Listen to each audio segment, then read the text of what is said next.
1935, the Lions win the NFL championship. The Detroit Tigers take the World Series. The Red Wings bring home Lord Stanley's Cup. Joe Louis begins his rise to world domination. This transforms the Motor City into Detroit, City of Champions. And there you go with the crack of the bat. We are back with another episode of Detroit, City of Champions. Jamie, flying solo. What I'm going to ask you to do right now, we appreciate everybody who joins us on this journey through these amazing, amazing stories. And I ask that you do something right now is just simply like, subscribe, leave a comment, do all those podcast things and all those podcast places. We truly, genuinely appreciate it, the time you spend with us. And if you've enjoyed it, share it with a friend.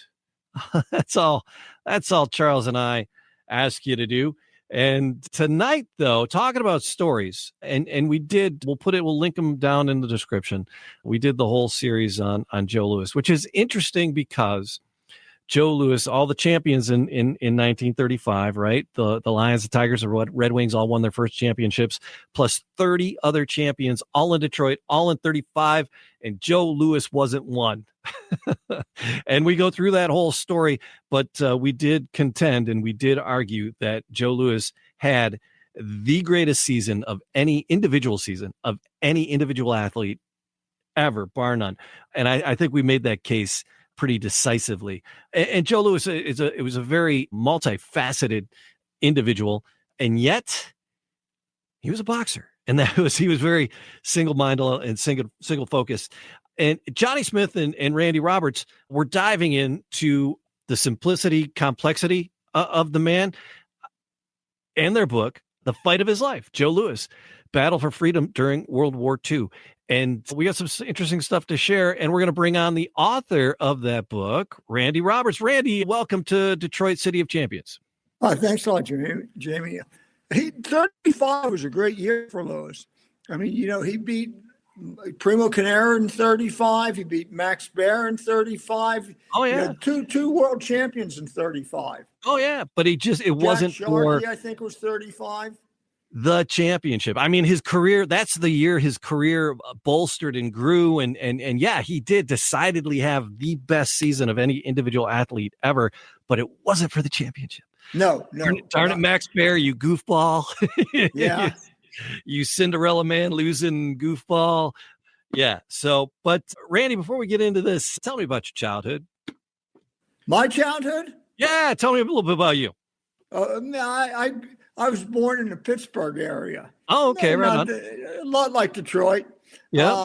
And, became interested in boxing at a very young age, mostly interested in the history of boxing, more interested in the history of boxing than the sport, than actually boxing. And I became interested in it, then I went to college and did my graduate work, PhD work at LSU, which was a good time if you like college football. And since then, since 1988, I've been teaching at Purdue University, mostly courses on World War II and sport history. All right. And so what was Johnny Smith? How did you guys hook up? And what was the precipice for diving into this book? Johnny and I, that's our fourth book together. Initially we were, Johnny was one of my PhD students. But he's not a student anymore. He's an accomplished author. And we did, our first book we did was on Muhammad Ali and Malcolm X. All right. Which was a good book to do.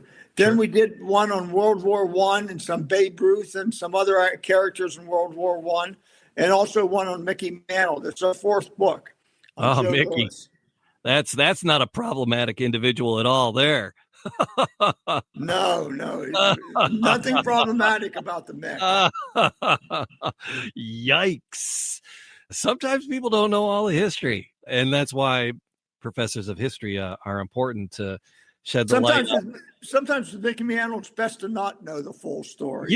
And it's like today, there's so many people, like, you throw out like, Bill Cosby and Puff Daddy, and it's R. Kelly I DJ stuff too. And it's like, do you play the music, or like I teach a broadcast class in high school, do you not show Bill Cosby? Because that was that was like the pivotal black comedy changing things. So, where do you separate the art and the artist? And again, with somebody like Mickey Mantle, I mean, sometimes you got to peel those layers back and tell the full story, but does that negate everything else? Right. Yeah. Well, I don't think Mickey was quite in the R. Kelly category. No, but Pete Rose, right? Pete Rose, should he be in the Hall of Fame? I mean, Pete Rose was another problematic. Is he got a Pete Rose book on the horizon? No, I don't, but I could tell you a cool story about Pete Rose. Oh, yeah, go ahead. Okay, a friend of mine graduated from Yale, and he has a PhD, his PhD when he graduated, and he had Pete Rose sign it at one of the signings. I don't know, $100, whatever Pete Rose. He signed his PhD?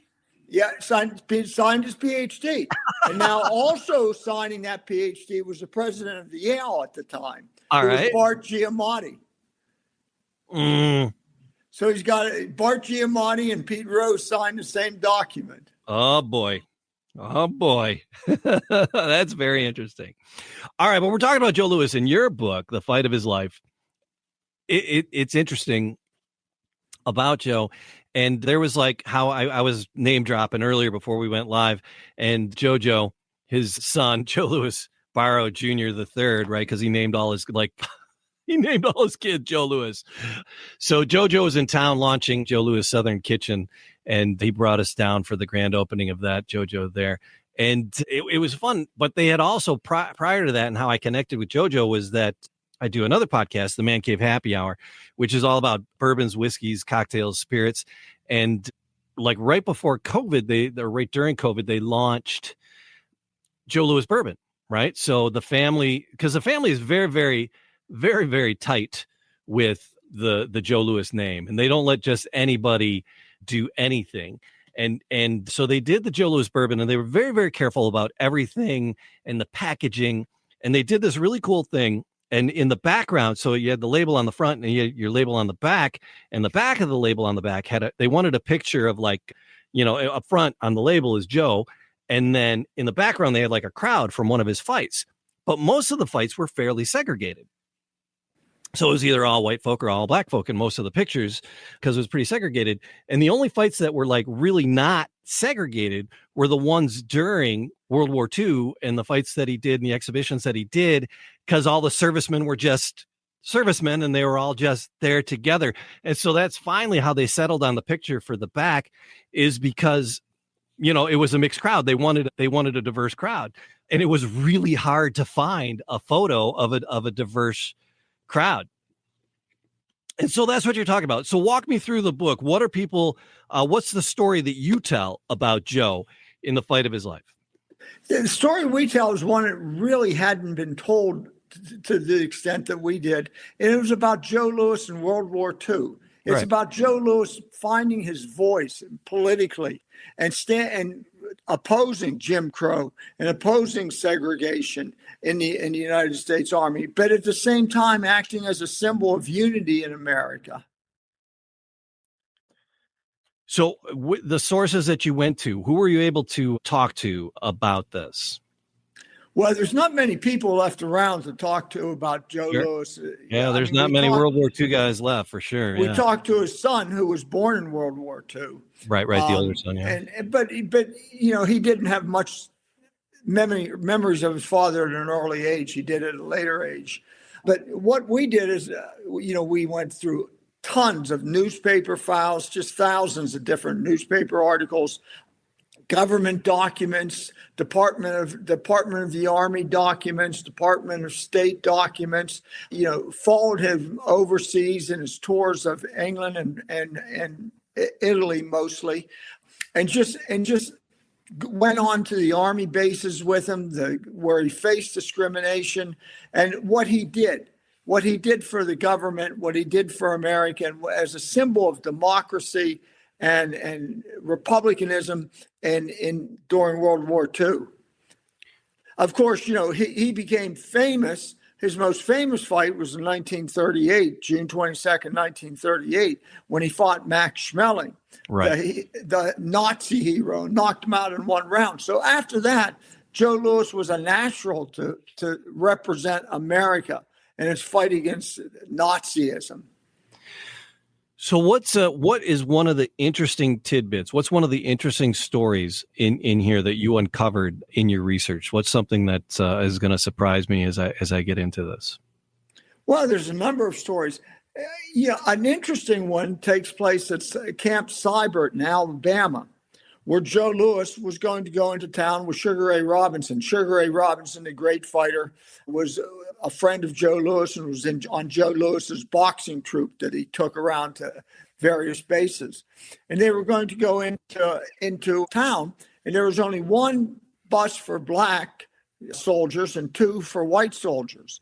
Mm-hmm. And they were waiting a long time, and they went over and to the white side to call a taxi.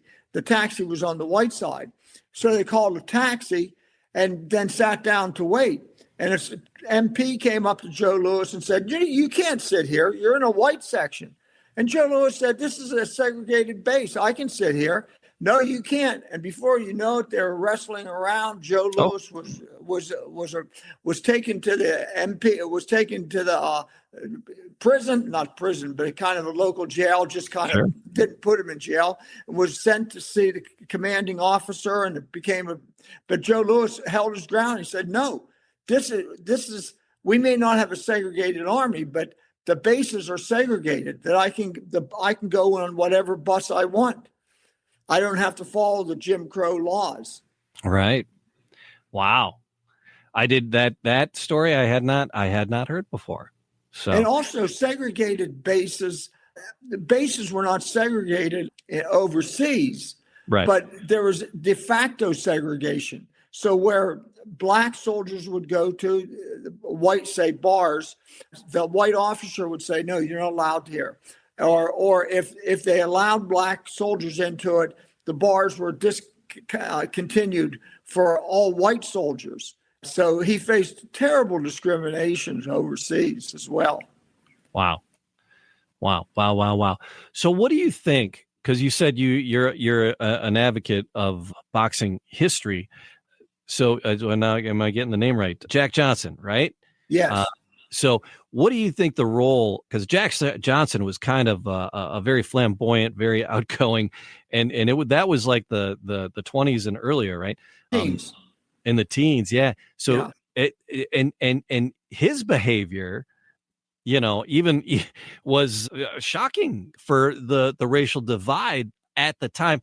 What do you think Jack Johnson's existence and his behavior impacted Joe and his ability to be a boxer? Jack Johnson was his own man, lived a fast life. There's the story that Jack Johnson was going through some section of the Jim Crow South, and he always went too fast. He was driving fast, and he was stopped by a white sheriff, and the white sheriff said, you were exceeding the speed limit, boy." He said, "Yeah, I suppose I was." And he said, "Well, it's going to cost you." And Jack Johnson said, "How much?" And the sheriff said, $50. And Jack Johnson pulled a big roll out of his pocket and peeled off a $100 bill and gave it to him. And the cop said, "I can't change a $100 bill." And Jack Johnson said, "Keep the change. I'm coming back the same way as I went through." But that was Jack Johnson. Sure, Jack Johnson lived a fast life. He did what he wanted. He married white women. Joe Louis was consciously developed into the anti-Jack Johnson. Right. America, after Jack Johnson lost the title, it won't be till Joe Louis until another black man gets a chance to fight for the title. So right. Jack Johnson became the antithesis of Joe Louis. Joe Louis's manager, particularly John Roxbury, made sure that Joe Louis never was seen in the company of white women, that he was always soft-spoken, that he was not outspoken, that he did not depart opponents. Everything that Johnson did, Louis didn't do. Right. So and that's the thing. So it made it even more of a challenge for Joe, I believe, to get his leg up and do the amazing things that he did. It just facing those challenges ahead of time. So through the 30s and the 40s, this book kind of focuses on that time frame. Yes. From the late 30s till the early 50s.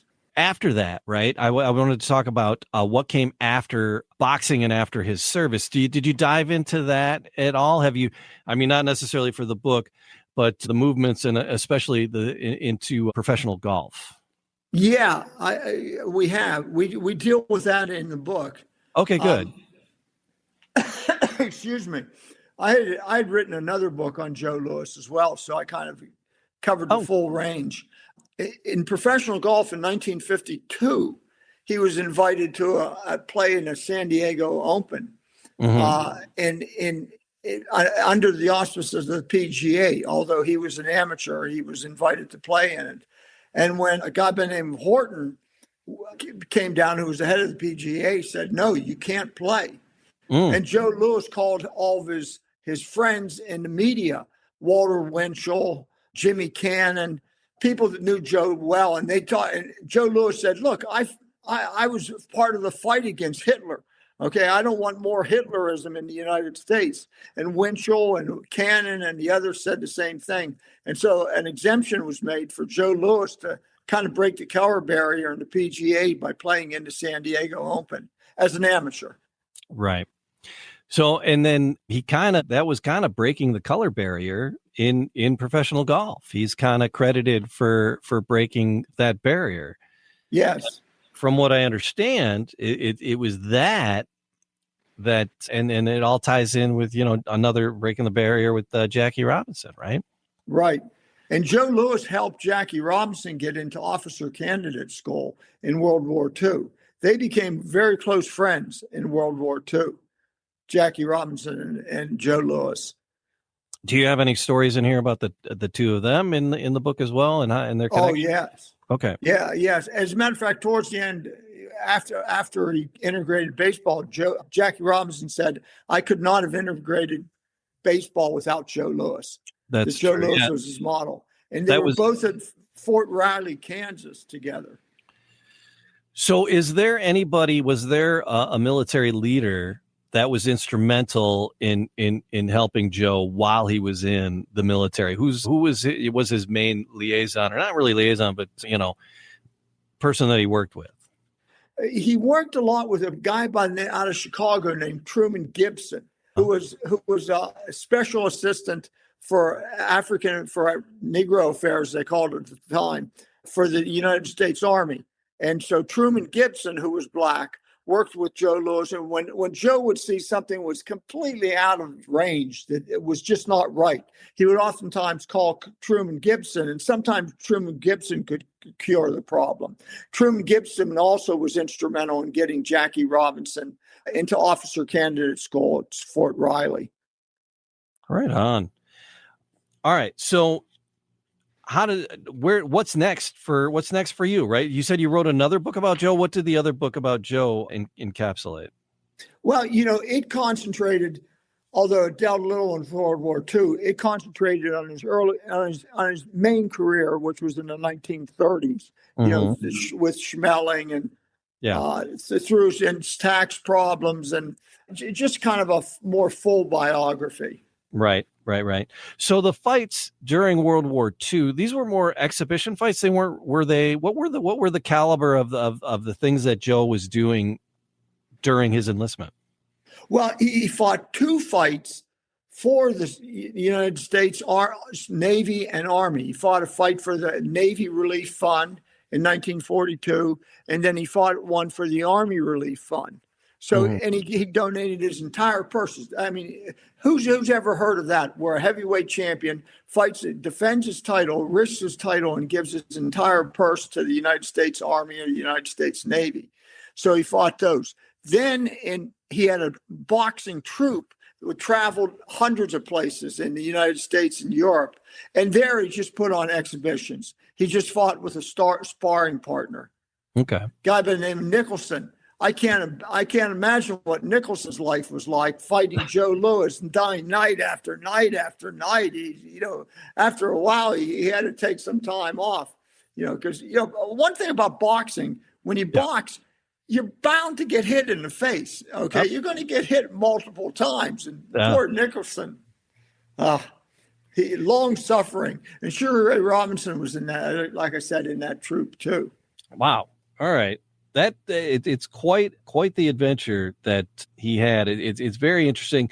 And then his work there in World War II and all the work that he did and the money that he helped raise and the awareness that he raised and then the barriers he broke down ultimately led to him being able to be buried. Well, him being buried in Arlington, right? So right. Ronald Reagan gave him the exemption to be buried in Arlington. Yeah. So who gets to be buried in, do you know the story on that? Who gets to be buried there and why what exemption they had to give him? Well, it's a serviceman, but usually you won't bury a sergeant there.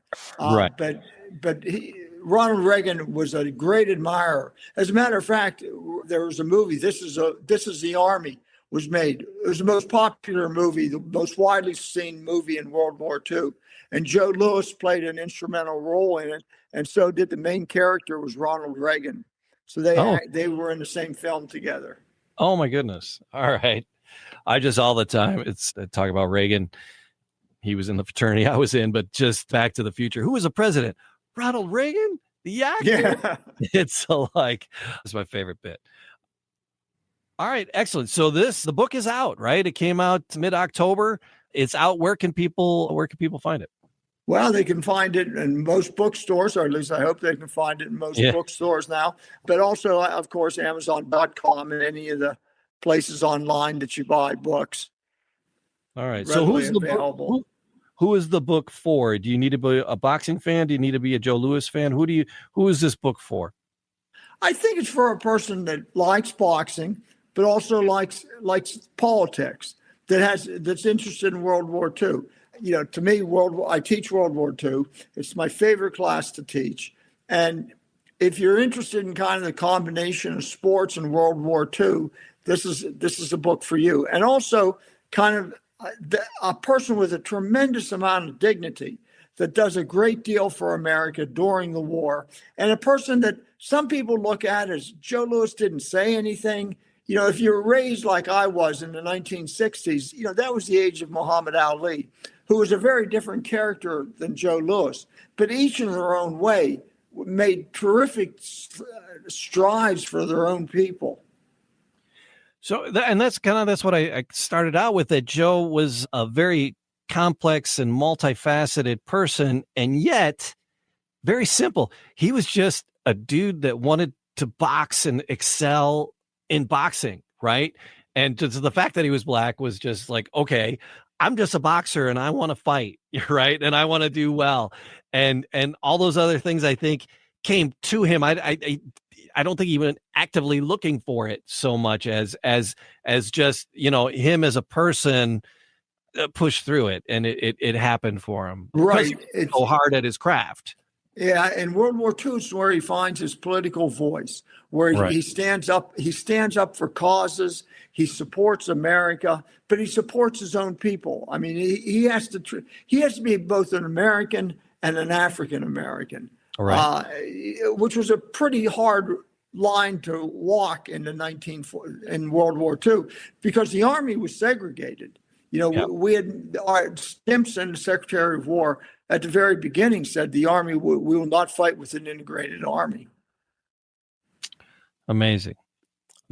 So Detroit has some tributes to Joe. There's right downtown Detroit on the main drag there on Jefferson. This is the big fist. You see it all the time. And whenever there's a major sporting event in the TV, they do cutaways to that. But there's a thing called the DeQuinder Cut, and there's like some rail lines that are defunct, and they turned them into pathways in the city, green spaces, and they're very, very cool. And in one of them, they were doing a tribute to Joe, because we had a whole arena, Joe Louis Arena, where our Red Wings used to play, and they and concerts would happen in there. They tore it down, right? They got rid of Joe Louis Arena. Now it's like condos or something. But it was Joe Louis Arena for forever. And so they were looking to do another tribute to Joe, because the JLA went away. And it's very cool. In the DeQuinder Cut, they put up a statue for Joe, but this statue depicts him as a golfer. Oh, I'd like to see that. Yeah, it's an interesting story. You talked about Joe Louis Bourbon. Yes. There in World War, in the 30s, 40s, there was a Joe Louis punch that was named after him. And when he was out kind of trying to get people to buy it, a reporter asked him, Joe, what's your favorite drink? And they thought he'd say Joe Louis Punch. And Joe Louis said, I'm a Coca-Cola man myself. Joe, you don't know anything about marketing, do you? Yeah. Wide open, spike it over the net. Oh my God. Yeah. So, but Joe Louis bourbon, yes, he did in his lifetime have a Joe Louis bourbon. And it just came and went, and it didn't really go anywhere. And then they did a relaunch a couple years ago, and that bottle with the verse crowd in the background is one of my favorite bottles on the shelf. I was like, sad to see that one go when I emptied it out. Had you seen the Joe Louis bourbon? I haven't, but I will. I would look forward to drinking a glass. Yeah. Very corn forward. It's like 70-80% corn mash. Where's it made? Is it made down in Kentucky or Tennessee? Tennessee, but it's a part of Tennessee it's actually before state lines were redrawn. It was actually the part of Tennessee is like right in the part there that was Kentucky at one point. So it's that limestone water, that nice water. It's a fair bourbon. It's nice. It's a little hard to find. I think it might be going away again. But I'm glad I got one on the shelf because it's a very cool package, and it's a very cool bottle. Well, I certainly want to get one. Yeah, for sure. Well, Randy, I appreciate. I know we played a little phone tag, basically trying to connect and get on here. I'm glad we had a minute to talk about your book, and then because we are just massive fans of Joe. So I invite people. Is there a website that people can go to? Do you guys have a website for your books, or just Amazon and search your name and your titles come up? I'd say Amazon. All right. So you just Randy Roberts and that Joe Louis boxing books and all your other books. How many books do you have? Oh, I don't know, about 30. Holy smokes. Publisher perish, right? I'm getting old. All right. So, Randy, appreciate the time this evening. And anything else we need to add? Anything? Did I miss anything? Well, sadly, when Detroit was one of the worst race riots during World War II, was in Detroit. Yeah. Yep. And right in Joe Louis's old neighborhood. The Black Bottom, yeah. Yeah. That area. Yeah, they're looking to revitalize that because they destroyed that area to put in a freeway. And so they're looking at reconfiguring our freeways downtown. And because the part that there is kind of unnecessary, they feel, and so they want to revitalize and bring back that neighborhood, but something better and different, but kind of with a homage to where it was and what it was when it was great, when it was a great culturally diverse, Black, and really rich and vibrant neighborhood. So they're looking to do that. So I hope that comes together. That's be a cool project for our city. And Randy, this is a cool book again. Thank you for being with us. I appreciate it. Great time. All right. Thanks a lot. And everybody subscribe, leave a comment, all those podcast things and all the podcast places. We do appreciate you joining us. Chris, chiming in. Thank you, Chris, and the other folks connecting with us there. We thank you for being with us. And Detroit City of Champions, DetroitCityofChampions.com. Thanks so much. And we'll see you all again very, very soon.